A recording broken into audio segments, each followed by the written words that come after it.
महाराष्ट्र हुकूमत का बड़ा फैसला, बांग्लादेशियों और गैर मुल्कियों को पनाह देने वालों की अब खैर नहीं। महाराष्ट्र हुकूमत ने नया उसूल जारी किया है।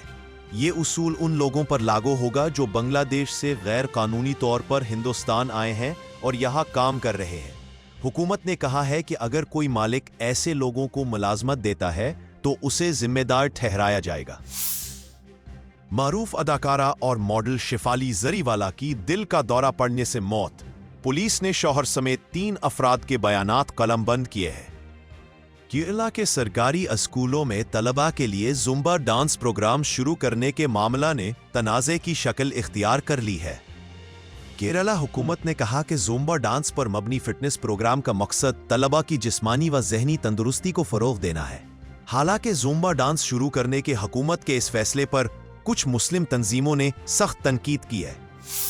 ओडिशा में जगन्नाथ यात्रा के दौरान भगदड़, 3 अकीदतमंदों की मौत, 50 जख्मी। जिला मजिस्ट्रेट के मुताबिक वाकया की जांच शुरू कर दी गई है और इंतजामिया हालात पर नजर बनाए हुए है। भीड़ को काबू करने और जख्मियों को राहत पहुंचाने के लिए इजाफी सलामती दस्ते तैनात किए गए हैं। मज़ीद खबरों के लिए नशात न्यूज़ चैनल को लाइक, सब्सक्राइब करें और बेल आइकन पर क्लिक करें।